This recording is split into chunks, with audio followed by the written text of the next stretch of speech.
Hello and welcome to Family Business World. I'm Dr. Dale Caldwell, your host. I have another wonderful guest today from the Reilly Financial Group, George and Kate Reilly. Welcome. How are you both? Wonderful. Doing great. Well, thank you so much for taking time to join Family Business World. As we mentioned, you want to really know about who you are before we talk about some of the business. And George, you actually went to Brown with my brother, Paul Caldwell. So it's good to see one of my brother's friends, and you were on the track and field team. So how did you get into finance, George? I mean, what did you always know you were going to do that?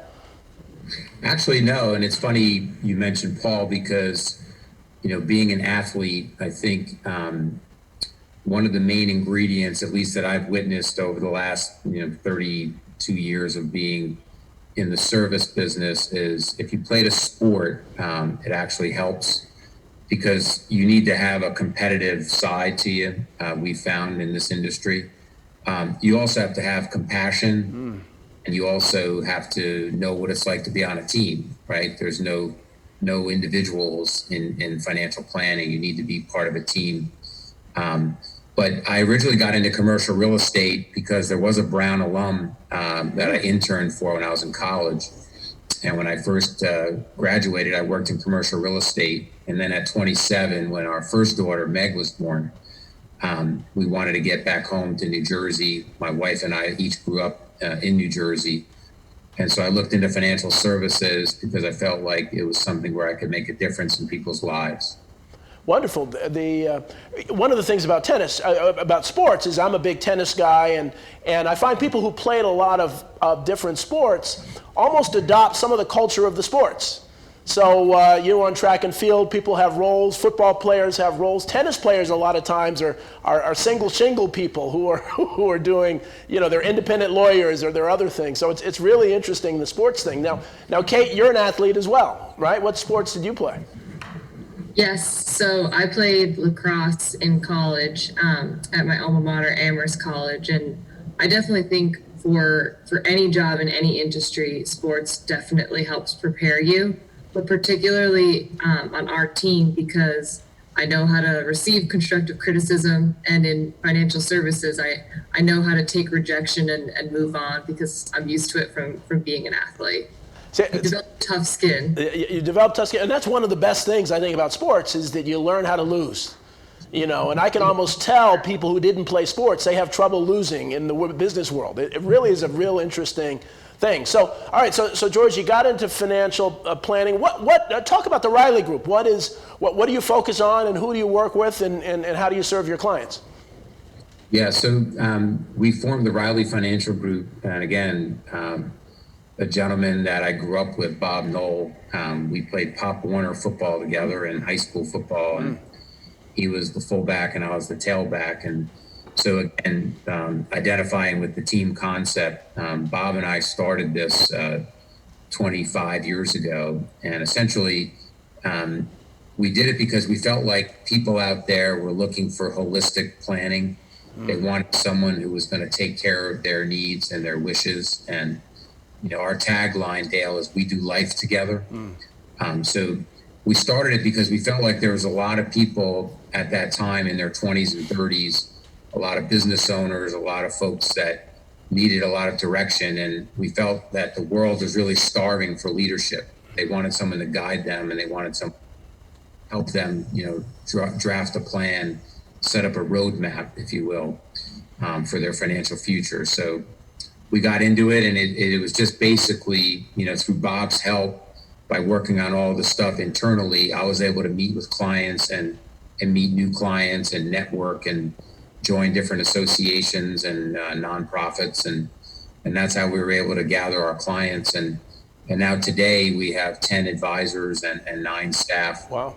It took several years to build, but that's where we are today. And it's not too dissimilar. It's all about, treating the clients like family. It's all about making sure that their needs are met. The client always comes first. But at the same time, we also want to make sure that, that we're listening. God gave us 2 ears and 1 mouth, so that we need to use them in proportion. Yeah, that's a lesson a lot of people have to learn. So what year did you start? What was your first year of operation? Yeah, so 1992, I graduated Brown in 87, and I did commercial real estate till 92, and started at the time with MetLife. So, the first few years of my career was mainly protection products, life insurance, disability, et cetera. And then when MetLife became Met Financial Services, we started using mutual funds, annuities, helping people with not only their IRAs, but businesses with their 401ks. And then in really early 2000, we were allowed to create the Reilly Financial Group, which is doing business as in the old culture. Wonderful. It's this great family business, a father-daughter. So this weekend we were watching one of those romantic comedies, and they had a son working for his dad. And my 16-year-old daughter turned to me and said, "Dad, I'd never want to work in your consulting firm." So talk about that, Kate. And I know you have 2 sisters who didn't work. Tell me about that growing up, and how did you decide to work with your dad? Yeah, absolutely. So my older sister, who actually just got married this year, is a 3rd grade teacher. And she's one of those kids that at age 8, we all knew she was going to be a teacher. It's just in her blood. It was almost like a vocation. So then next up was me. And I always knew what my dad did on the level of, I knew he woke up in the morning, and as you can see, he put on his suspenders and his suit. And I knew he helped people. And I knew he delivered something called a policy to a lot of people. So that was my understanding when I was a young child. And then going to college, I was a psychology major, but took a lot of coursework in economics. And so I interned with the Reilly Financial Group team. And right away, I could tell it was a great fit because it combined what I really loved most, which was, number one, I love working with numbers. I geek out on all things math and organization. But then it also combined my psychology background because I had kicked around the idea of becoming a therapist. And now I joke that I'm everyone's financial therapist. And sometimes an unpaid couples counselor when you work with couples and they have really opposing goals, and you kind of have to find a happy medium for them. Well, I know you work with family businesses, and I mean, the reality is my daughter likes psychology, and I talked to her that no matter what you do, psychology is going to play a role. I don't care if you're a teacher, I don't care if you're a financial planner, I don't care if you're a coach. It all really makes sense. So I was a certified financial planner for many years before I got my MBA at Wharton, and I really love, people would just come up. It's almost like a doctor, people would say, well, my ankle's hurting. What should I do? My portfolio isn't doing well. What should I do? My protection isn't there. So let's get into some of the challenges that small and family and entrepreneurial businesses are facing. What are some of the biggest issues that you're dealing with right now with some of your clients? Either of you. Yeah, I'd say, Dale, one of the biggest is healthcare. So quite often, we work with several healthcare providers. One is Vladimir St. Fard, who he's really been a great strategic partner of ours. And the challenge of a lot of our small business clients is the fact that the cost of healthcare is going up every year. Yep. And therefore, it's difficult for them to provide additional benefits to their employees. They'd love to give a great 401k with a great match, and they'd love to give group life insurance, group disability. But the challenge has been over the last few years, healthcare. The second thing is always taxes, right? So we are in the midst right now of an interesting time. I would think the majority of our small business clients are really paying attention to the Georgia runoff. Because as that election, as we get the results of that, will then determine a lot of the planning that we're going to be doing with our small business clients as it pertains to either tax savings, capital gains, step up. And then the third, which has been really a challenge since we started, which is many, many years ago, is the estate tax, right? So many small business owners want to pass down their business, the office building they own, the restaurant that they own. But in many instances, if those businesses are worth a significant amount of money, they're not going to be able to pass them to their kids without Uncle Sam taking a bite. So Right. we do, when we do planning for a lot of the small business clients, is tell them how to alleviate that tax burden. One of the things, and I try to stay as much out of politics as possible, but focus on policy. And so obviously I'm biased because I'm supportive of small and family businesses. I've often wondered why the federal government doesn't subsidize healthcare through small businesses to really kind of reduce the cost of healthcare for small businesses so they can hire more people, they can be more sustainable and more successful. I'm hoping that we'll get both parties to kind of agree, given the crisis that we're dealing with small businesses, on doing something like that. Kate, let me ask you about some of the younger investors, the next generation of investors. Do people, are they looking at investing, or are they scared about the future? What are you hearing? Yeah, definitely. So a lot of my clients are the children of clients of George's, or the children of clients of the other senior partners on our team. So a lot of them know that certain things are probably going to come their way. But in general, I work with a lot of folks in their late 20s, 30s, and early 40s. And I think that's a common misconception that millennials are scared of investing. I think we are just really wary as investors, because a lot of us either joined the job market in 2008, 2009, or we saw our parents get heavily affected by the 2008, 2009 situation in the economy. So I think that millennials tend to be very wary investors, as well as a type of investing that's becoming a lot more popular, particularly amongst women and millennials, is ESG investing. Okay. So that would be socially responsible investing. So our team we utilize models when it comes to advisory accounts, and we've built a socially responsible model to sort of fit the wants and needs of people in that age bracket. A lot of them, the common phrase used is they want to do well by doing good. Wonderful. And so ESG stands for those that don't know?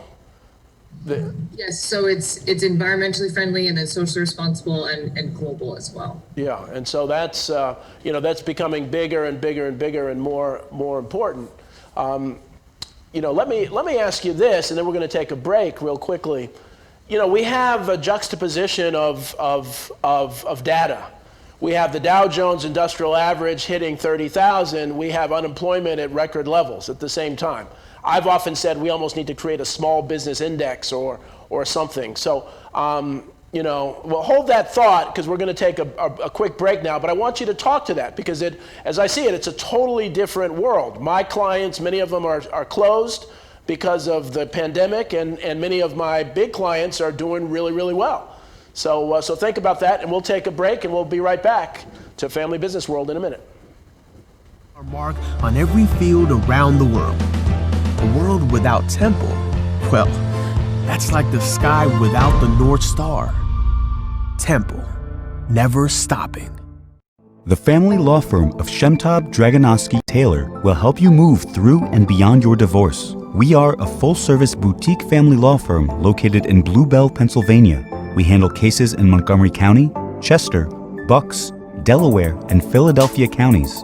We have 6 highly experienced lawyers and have represented clients for more than 30 years regarding these issues. Our clients depend on us to sort through the complicated issues involved in divorce and division of assets, spousal and child support, and custody. We listen to them, we gather the information, and we help them make informed decisions. We pride ourselves in our knowledge and our experience. We try to settle cases when we can, but we zealously advocate for our clients at trial as experienced and successful litigators. If you need help on any of these family life issues, please call us for an appointment at 215-542-2105 or check us out on our website at www.shemtablaw.com. So, I got this new family, and I don't know what it is about this one, but she can't seem to put down that toy all day long. Tap, tap, tap, tap. Oh, and she even talks to it. She talks to that more than she talks to him. What's up, bro? Nice shirt. Who's she talking to? Her mom? She talks to her mom a lot. Why buy local? When you shop with local businesses, you're spending your money on more than just the item you're buying. You're adding a building block to your neighborhood. It starts with a single purchase, maybe a cup of coffee, groceries from a local co-op, or even a shiny new bicycle from one of the nearly 28 million small businesses nationwide. Your money doesn't stay in the till for long though. Local business owners use the money to create a lot of economic activity in your neighborhood, like buying from suppliers, many of whom are also local businesses. Paying taxes to the city, which builds and maintains the infrastructure we all rely on. Employing local workers, contributing to 65% of the net new jobs each year. Add this all together and you've got a recipe for a happier, healthier, more connected neighborhood. Now that's an investment worth making. Welcome back to Family Business World. Before the break, you heard me ask the question that a lot of people are asking, where the Dow Jones Industrial Average is hitting 30,000, is hitting record levels, yet unemployment and small businesses are closed. So there seems to be this juxtaposition. And I wanted some financial experts' kind of thoughts on this, and maybe we need to create a small business index to work. And so George or Kate, what are your thoughts about that? Sure. So it has been a challenging 9 months, Dale. I will tell you, there's almost two separate markets out there. Yeah. There's the growth market and there's the value market. So we have clients of ours that are high technology or high service, and they've been able to use things like Microsoft Teams or Zoom to be able to still communicate with their clients. And believe it or not, they're actually doing better than pre-COVID. They're finding that most people will want to meet via Zoom.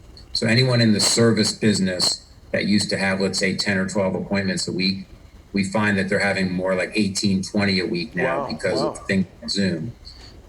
Having said that, on the flip side, a lot of our clients are in manufacturing and or entertainment are really suffering. You know, we have clients that are restaurant owners that are barely their doors open. We have clients that cater to hotels and restaurants, either through linens, through chairs, through setup. You know, and I think of our own family. My oldest daughter is going to get married this year at the Westin. We postponed the reception for a year. Wow. So the Westin, you can think about it. Multiply that out by all the families that canceled their events at the Westin. So it's been really a huge dichotomy. So there's what we call the stay-at-home companies, like the technology companies, and then there's kind of the back-to-work companies. What you found over the last 5 or 6 weeks is those value companies have actually started to catch up. They're not anywhere close to the growth yet, but value is starting to make a comeback. Why? Because there have been very positive announcements about the vaccine. So that doesn't mean that growth is going to stop, but what we believe is value is going to start catching up once the vaccine gets properly distributed, and hopefully it gets done long before some of these businesses go out of business. But sadly, there are going to be businesses that suffer and can't sustain themselves over the next 3 to 6 months. So it's really anybody's ball game. But what we've been doing is having a healthy balance of growth and value. We emphasized more on growth and technology earlier in the year just because it was the place to be. Right. Year, 3, 5 years, as investment advisors, like we used to say with Wayne Gretzky, he would skate where the puck was going, where the puck is. So when we're investing money, we want to talk to people about where we see over the next 12 to 24 months. And we do believe value is going to make a comeback as soon as people start getting on airplanes and going to restaurants again. Right. And so I can't wait for those days. Also, we're going to show in a second, Marley's going to put up a picture of your office. And so one of the nice things about family businesses is they're among the best places to work because, once you've been there a while, you're treated like family. So now again, how many employees do you have? And we'll get this picture up in a second. And tell me about so we have 9 employees and we have 10 financial advisors, and we basically call them family. Wonderful. They're our partners, they're our team members. I never refer as employees. It's really just one big team. It's the Reilly Financial Group family, and no one person is more important than the other. Again, going back to sports, in football, if 11 people don't do a good job, at the same time. If one person slips up, the play is going to fail, right? So we heavily rely on one of the greatest staffs, I think, in the country. They do such a great job servicing our clients, making sure that their needs are met so that the financial advisors can go out and give them cutting edge advice. That's fantastic. I think yesterday I don't know if people are Giants fans, and I like the Giants and Seattle, and that game yesterday was really two of the defensive backs were just, Russell Wilson's probably one of the best quarterbacks ever, and they were just beating up their front line, and you could see that they played the team. The Giants, nobody expected the Giants to win, but for that week, now they've had a bad year, they played as a team. And it's true in business, and that's why I like the sports analogy with business or so. And so, Kate, we see your dad's suspenders, and I like suspenders, and some of us have been around a while, and I'm going to confess on TV. In 1983, I got 4 Adidas sweatsuits, and I still wear today. And they were so old, they've come back in style. They're actually exactly like the new ones that come out. And so same thing with suspenders. So you're going to start a trend with suspenders. So what's your unique dressing proposition? The unique selling proposition, Kate. What's going to be your unique dressing proposition to stand out like your dad? I know. I joke. I wish I kept all the windbreakers I had in the 90s because they're all in style now. Exactly. And now you've got to buy them for like $100. I should have kept all my starter jackets and all my old school windbreakers. I think as far as setting myself apart, obviously in the financial services industry, there's a lack of women female advisors. Yeah. So definitely the minority. So I think just showing up in women's clothes as opposed to men's clothes always sets yourself apart. Absolutely. But what I really have always valued, and something that the Reilly Financial Group values, and something my dad has instilled in me since I was a child, is that old school doesn't necessarily mean a bad thing. A lot of times I think we've moved into the sector. I think a lot of people have moved away from dressing up, and we've all moved towards a little bit more casual clothing. So I think sometimes you set yourself apart, especially for me, who's on the younger side of things. I think I definitely look older and more mature and more sophisticated when I'm wearing a full suit. So as much as my friends might make fun of me when I meet up with them for a drink after work, I'm like, I don't care. I'm going to wear the blazer. It might be countercultural for people my age, but I think it sets yourself apart, and it shows that you're taking not only what you do really seriously, but right. I think that because we're client facing, I'm showing that I take meeting with them incredibly seriously. Yeah, and I think, the counter trendy, there's too much stuff that's trendy. I do whatever, and you're not cool. But Kate, let me stay with you too, because that's an important point. And especially as you heard, I have a daughter. How do we get more women why aren't more women into financial services? Is it just a career that they don't think about? Or talk to me, how do we level the playing field there? Yeah, I'm actually, it's something I feel really passionate about. And I'm part of the Women's Advisory Board in our industry. And one of the things we talk about is that women would make and do make amazing financial advisors. The problem is I think the job is not properly explained, as far as even just job descriptions on a website, but also when they send people to college campuses to go speak with female prospects. I think the job is explained too similarly to something like investment banking or something along the lines of not as client facing. Whereas in my opinion, I think women are the best networkers. It's so natural to us. All you have to do is ask a group of parents, and you realize that if a group of parents are all friends, the moms have all now shared like where to get the best deal on clothes, where to get the best deal on groceries, like which doctor is the best in town, which college counselor is the best to go to, which SAT. In our town, I think everyone uses the same woman for SAT prep. Interesting. I find that women make really natural networkers, and sitting down and helping someone organize their financial junk drawer, if you will, is something where women are particularly talented in making connections and building trust and rapport. I think sometimes it's easier for women than men. I also think we're moving towards a trend where there are now slightly more female business owners than men in certain sectors. And I think a lot of female business owners who maybe have been ignored by male financial advisors in the past are really looking for a female to work with because they want to support their fellow females in finance. So I think we're on the right trend, and we just got to continue advertising it the right way.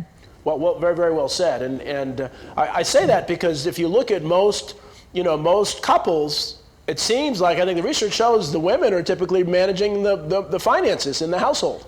So you would think there'd be even more. And so let me ask, either of you.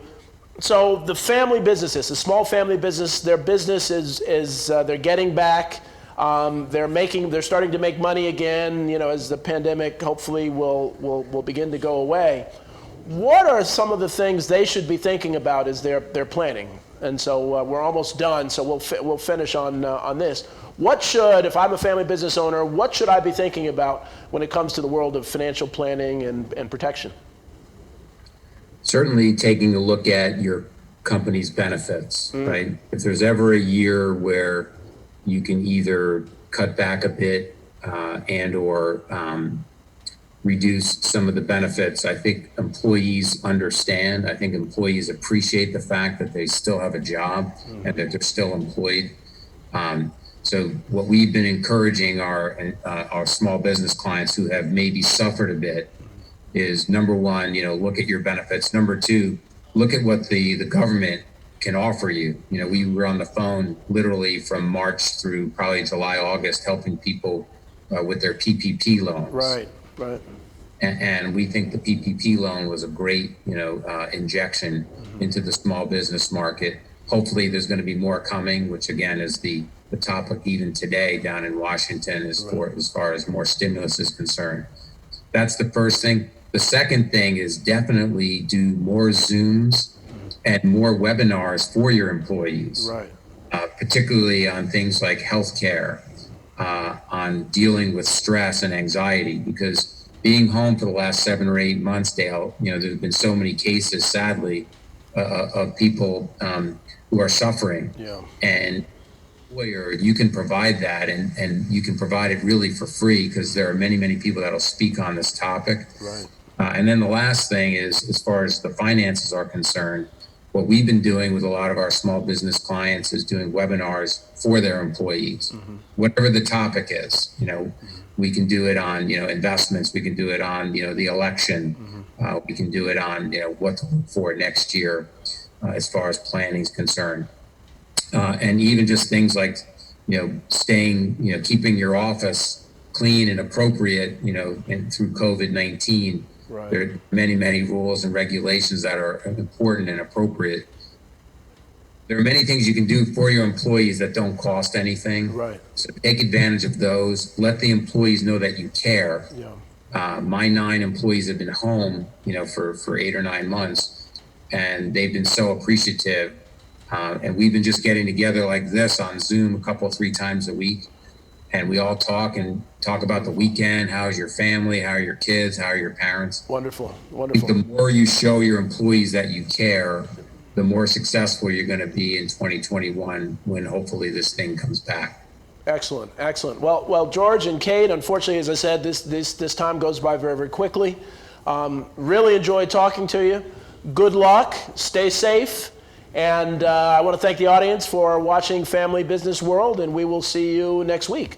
Thanks again. Take care. Bye-bye. Thank you.